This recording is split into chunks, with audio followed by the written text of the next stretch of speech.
Our focus today on this week's Torah portion is going to be very narrow. Numbers 13:1 to 15:41 speaks mainly to sending out 12 of Israel's tribal leaders to scout out Canaan to see what the land's like. And along the way, they will, of course, encounter various peoples and people groups, some of which they know about, others they don't. Now, the goal was to see if the current residents were going to be hard to overcome, and if so, which ones.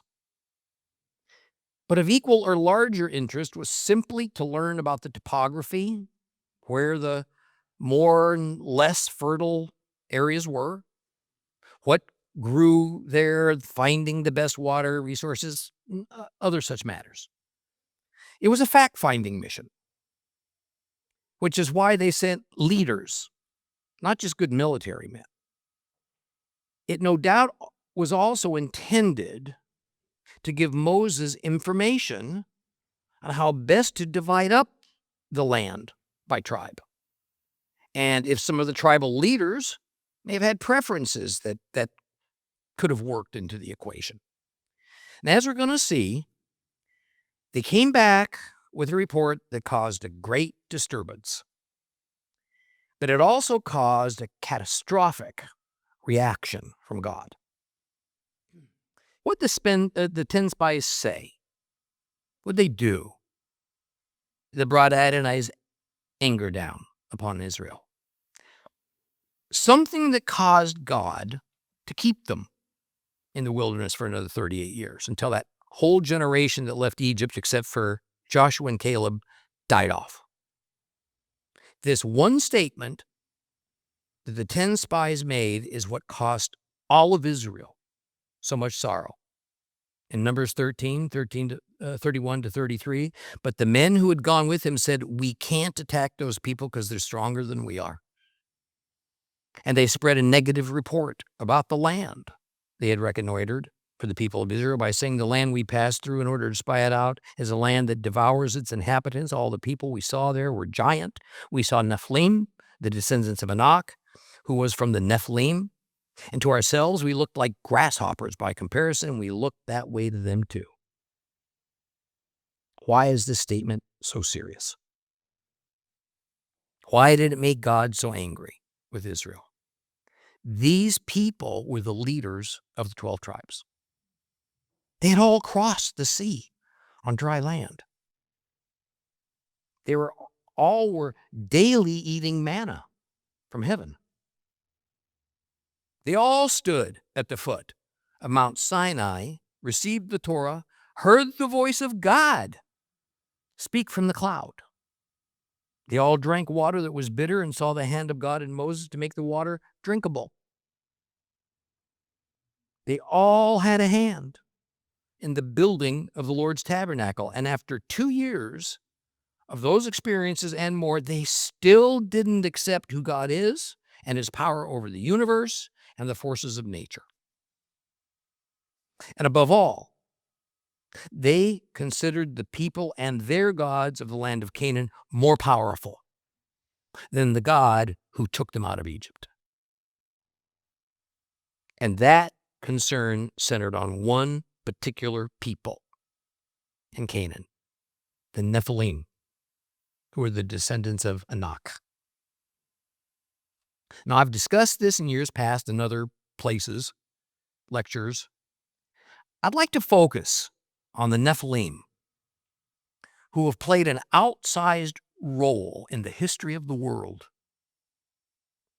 Yet knowledge of them has been, I'd call it suppressed, somewhat mythologized within the church for centuries. And even more, the Nephilim are also attached to other beings called watchers that we primarily read about in the Book of Enoch, which is not considered inspired.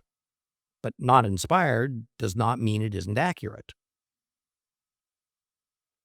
Now, in the 21st century, as we discover more and older advanced civilizations in many parts of our world, due to the modern technology that can peer through many feet of soil, under ancient existing structures through dense jungles. The mystery of how these things could have been built, how these ancient cities could have been planned and thrived, well, it only deepens. As of now, there simply is no scientific explanation for much of it. And I believe, as in so many cases, the Bible, along with some of the material that was actually at one time in the Bible but was removed, like the Book of Enoch, offers some of the more credible answers. The problem is it has been shut down because typically the church wouldn't accept it. And modern science, it just hates the thought. Yet there it is.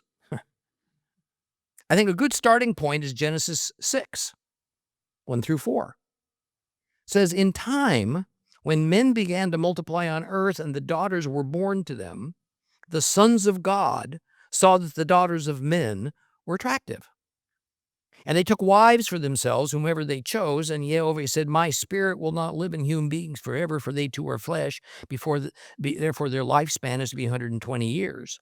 The Nephilim were on the earth in those days. Also afterwards, when the sons of God came into the daughters of men, and they bore children to them, these were the ancient heroes, men of renown. Now, were we to continue reading, we would immediately see the flood story begin. So the flood and the reasons for it had to do with that written in Genesis 6, 1 through 4. Let me be clear what I'm saying. These verses I read are but a preamble, perhaps an introduction to the flood story. The flood happened in order to deal with the problem that's spoken of in the first 4 verses of Genesis chapter 6. So to begin to untangle this topic and hopefully to restore some understanding, we must discover what and who these sons of God were that came into the daughters of men. And to put it frankly, this is saying that these sons of God had sexual relations with some beautiful daughters of men, and children were born from it. In fact, some of these offspring became ancient heroes and were highly renowned.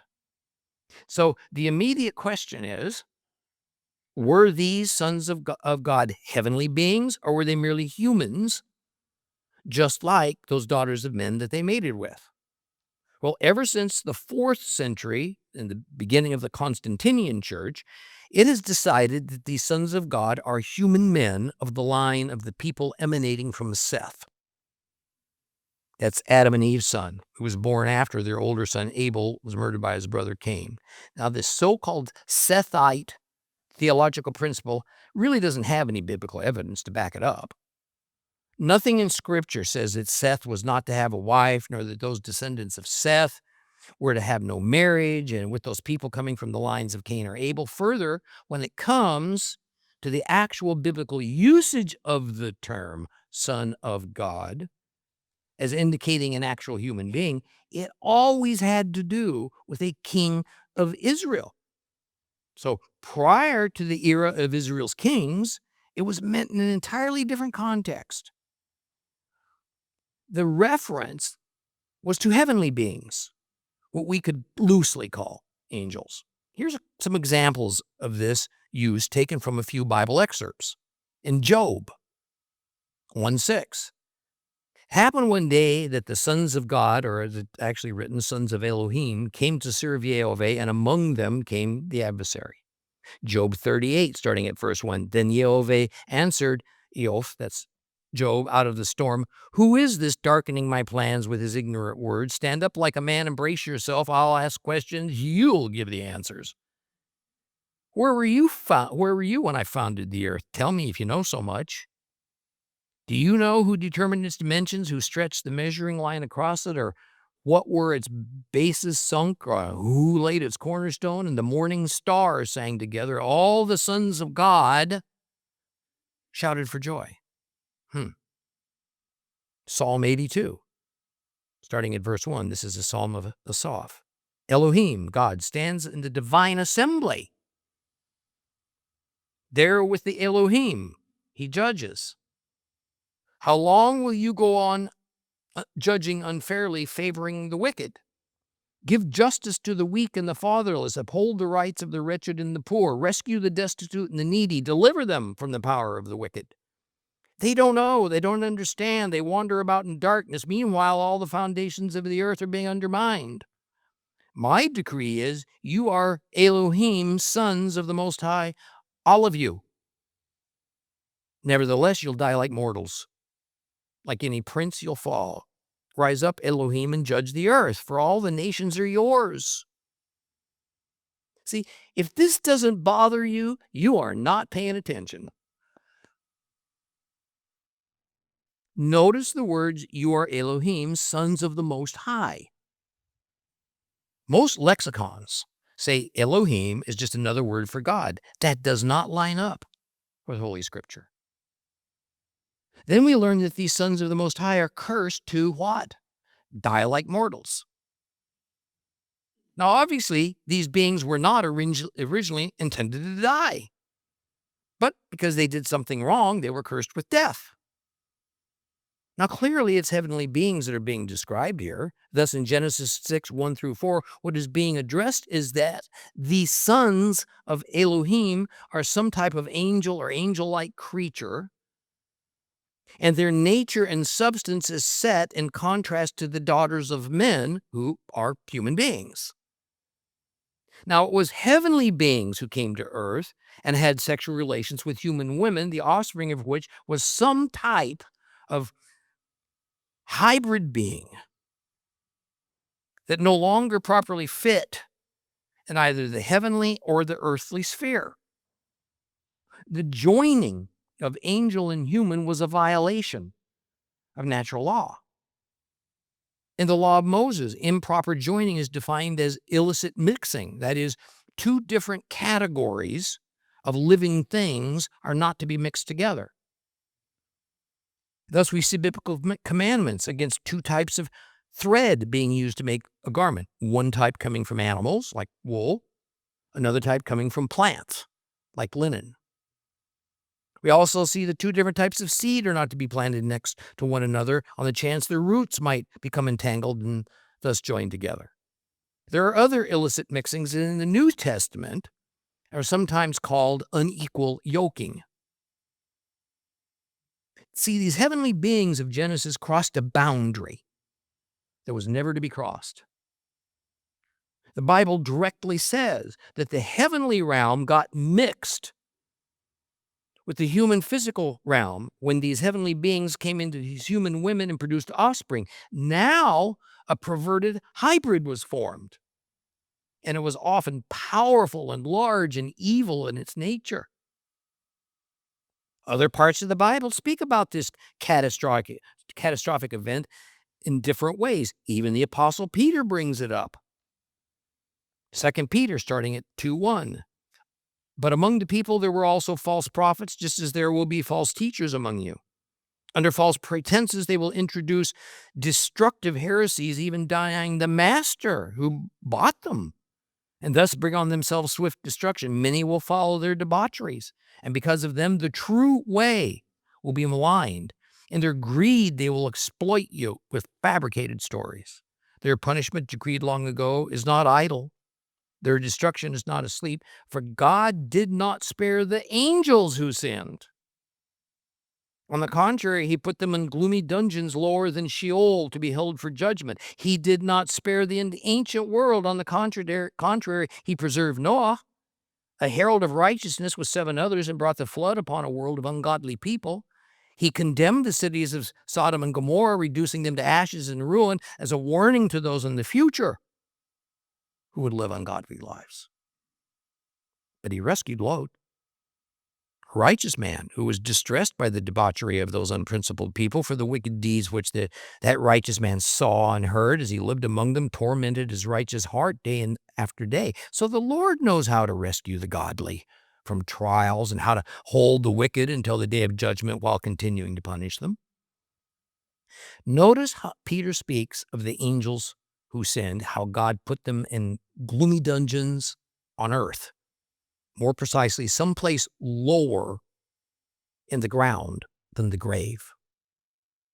Who are these angels who sinned that Peter speaks of? Is this merely a collection of angels who individually and over long time spans each committed various offenses that resulted in their imprisonment? Not likely. Peter's angels who sin can be none other than these sons of God we just read about in Genesis 6, and the term angels is just used broadly, generically. Also notice how immediately Peter follows that statement with what? The flood story, just as it does in Genesis 6. The connection's remarkable. Here's yet another New Testament passage to consider from Jude, starting at Jude 1:1. From Jude, a slave of Yeshua the Messiah and a brother of Yaakov, to those who have been called, who are loved by God the Father and kept for Yeshua the Messiah.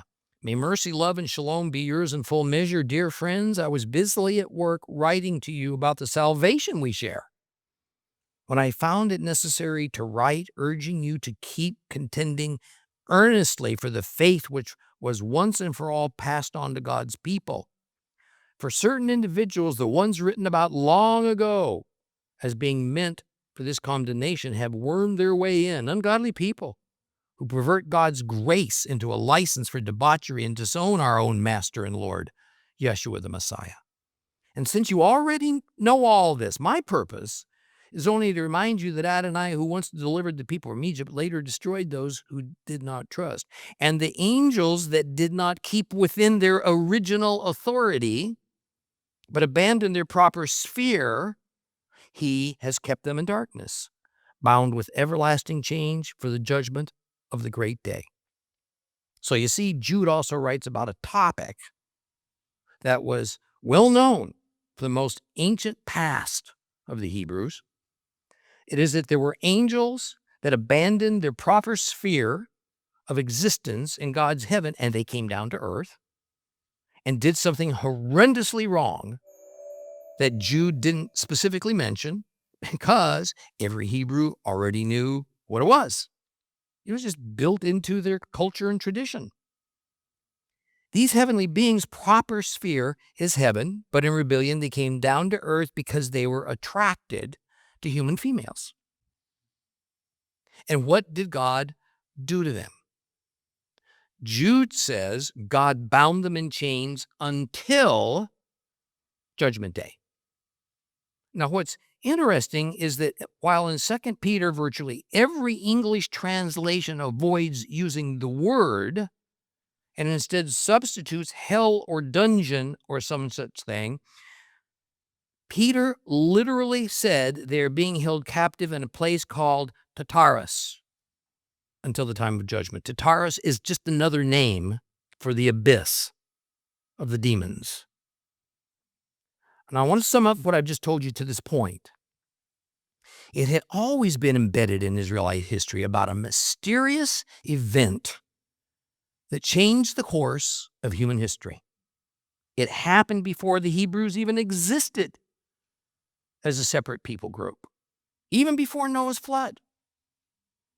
Angels disobeyed God. They left their own sphere, came down into the sphere of humanity, impregnated human women. Now, some of these and their offspring are now imprisoned someplace on earth, a place envisioned as deep underground, the abyss.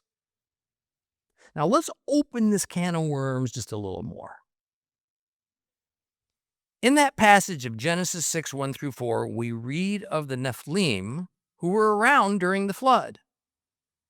The obvious reading of this passage is that the resultant offspring of the rebellious angel beings and the human women were something called Nephilim. Now, this means the angels would have had to have crossed over the boundaries, donned human flesh, then procreated with human females. Now, while this is the plain reading, the problem is that, again, historically, the church has not been able to stomach this notion as angels having sex with humans or even being capable of doing so. Instead, the church refers to Matthew 22:30 as their source for this belief, where it says, "For in the resurrection, neither men nor women will marry, rather they will be like angels in heaven." Now, this gospel passage never addresses the issue of offspring in any way, nor does it approach the idea of angels having or not having an ability to have sexual relations. It's believed, according to most Christian traditions, that angels are sexless, can't have offspring, but that's not confirmed scripturally. And while it's true that the Bible defines the primary purpose of human marriage as procreation of our species, there is no way, and this in no way addresses the ability or inability of angelic beings to procreate if given an opportunity. I want to just say outright, the ancient Hebrews would have had no issue with the notion that heavenly beings came to earth and able to have sexual relations with human females if they so choose, regardless of the wrongness of such an act. Further, we indeed have several examples in the Bible of angels or some type of heavenly being come to earth and having physical bodies. One or two met with Abraham and even ate a meal with him. Two quite visible angels physically grabbed Lot to save him from a savage crowd in Sodom. Jacob wrestled for hours with a heavenly being in a physical form. We even read that angels ministered to Yeshua. As Heiser jokingly states, surely this means more than angels just floating around before Jesus' eyes.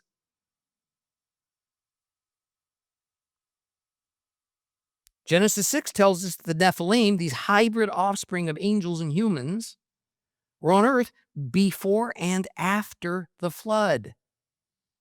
That is, some number of them somehow, in some form or another, survived the great deluge. Returning to Numbers 13, recall what verses 32 and 33 said. But the men who had gone with him said, we can't attack those people because they're stronger than we are. And they spread a negative report about the land they had reconnoitered for the people of Israel by saying the land we passed through in order to spy it out is a land that devours its inhabitants. All the people we saw were giant. We saw the Nephilim, the descendants of Enoch, who was from the Nephilim. To ourselves, we look like grasshoppers by comparison. We look that way to them too. See, the spies sent to scout out the land of Canaan personally encountered these giants, called them Nephilim, said they were descendants of Enoch. Enoch is the tribe of Goliath, who themselves were descended from earlier Nephilim. So the existence and reality of the Nephilim and the way they came into being, well, that was common knowledge. Those scouts had to have known of the existence of the Nephilim before Israel ever left Egypt. Otherwise, they wouldn't have known what they were, or even how to identify them. And they greatly feared them. It surprised the Israelites that at least some of them lived in the land of Canaan and showed up, having infiltrated a number of tribes that lived there. It seems the Nephilim had especially become a dominant part of the Amorites, a people group that God had ordered Moses and Joshua to exterminate. That and a subtribe called the Amalekites. Now, I want to move rather briefly now towards another group of strange beings that are highly connected to the Nephilim, which are called Watchers. Now, the story of the Watchers and the Nephilim again fall within the category of common knowledge, not only within the ancient Hebrew culture, but also within many of ancient cultures of the pagan world, some existing far earlier than when God first created and separated out a group of people called Hebrews from the rest of the world. Now, in order for us to gain some usable understanding of this, we're going to begin with the book of Enoch. Now, we have no idea who actually wrote it, but it seems to have been penned in the 2nd century BC. And to be clear, I make no claim for or against its inspiration. Enoch chapters 6 through 16 tell the story of these mysterious watchers. Now, the watchers were said to beget giants on earth by their union with human women. And out of these giants came evil spirits that lead humanity astray. And this motif is elaborated further in the book of Jubilees. And in the short term, the crisis of the Watchers is resolved when God sent the great flood, Noah's flood, to cleanse the earth. In Enoch chapter 7, we read, and the giants begat Nephilim, and the Nephilim were Eliud. Now, most likely, the sequence of the terms giant, then Nephilim, then Eliud are speaking of three successive generations of the offspring of the sons of God and the daughters of men, like children, grandchildren, and great-grandchildren. But second, what happens next in chapter 9 is that four archangels, Michael, Sariel, Raphael, Gabriel, they notice the horrors that are happening on earth as a result of the sin caused by these heavenly beings. They go to Jehovah, God, to ask him to resolve it. God replies to their request in chapter 10. Then later in chapters 10 and 11, we read how God sent the archangels to deal with these sinful problem creatures who are to blame for the earth's rampant wickedness. Now, because our time is so short, but I truly think this knowledge is important for us to have as we study God's Word, I want to sum up and at the same time urge you, read the book of 1st Enoch. The birth of the giants that we read about in numerous places in the Bible is explored in 1st Enoch in terms of the mingling of spirits with flesh. Angels properly dwell in heaven, humans properly dwell on earth, but the nature of the giants is mixed. As with the Nephilim, it's a hybrid of two categories of beings that were never meant to be mixed together. This transgression of categories brings terrible results. After their physical death, the giants' demonic spirits come forth from their dead bodies to plague humankind.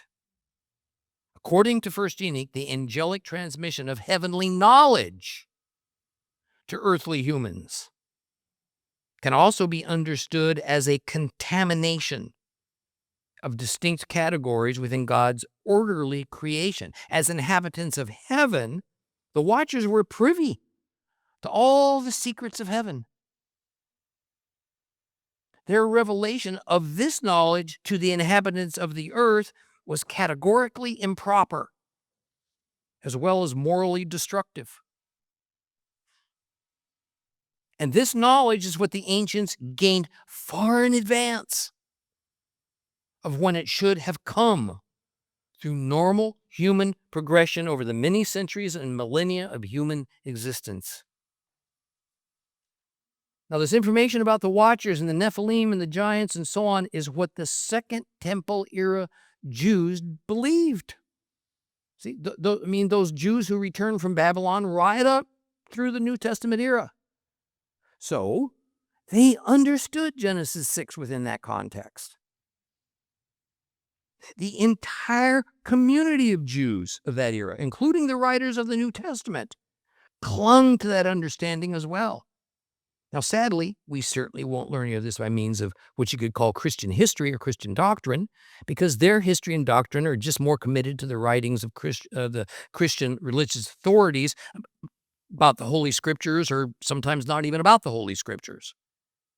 Now, interestingly, the earliest church fathers from the 2nd and early 3rd centuries understood Genesis 6 and the matter of the rebellious divine creatures mating with human women and producing hybrid offspring the same way as the Jewish community had for a few centuries. Irenaeus, Origen specifically wrote about it. Further, from a Jewish and Christian perspective, we find not only excerpts from 1st Enoch and the Dead Sea Scrolls, but also ample evidence that the Essenes who wrote those scrolls fully subscribed to what the book of 1st Enoch taught about the Nephilim and the Watchers. Justin Martyr also accepted the Watchers' story, as did Tertullian. What this means is we need to understand that the Great Flood was primarily meant to resolve the intractable issue of a crisis of worldwide wickedness caused by the Watchers. Adam's sin was secondary to the reason for the flood, because Adam's was a sin that would perpetually reside within the human nature of all humans, within our DNA, so to speak, for all time.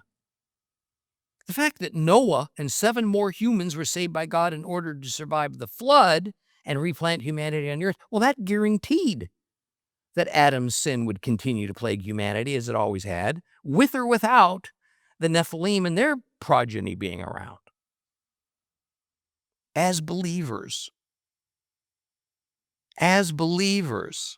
we have no reason to fear these people or their spirits. Neither did the leaders of Israel as they stood at the doorstep of Canaan, but they let their fears get the better of them due to their lack of faith in Yahweh. But we need to be aware of them, just as we need to be aware of Satan and his tactics. After all, as followers of Yeshua, we remain as beings that contain 2 opposing natures, a new and godly nature alongside an old and wicked nature. We must rely on God and our own awareness and knowledge to battle that wicked nature. And those wicked beings and spirits that haunt the earth today, or we're going to fall prey to them. That's the primary message of today's Torah portion. For more teachings and information, visit us online today. Come and be a part of our fellowship here at The Seed. Enjoy worshiping and learning God's Word with us.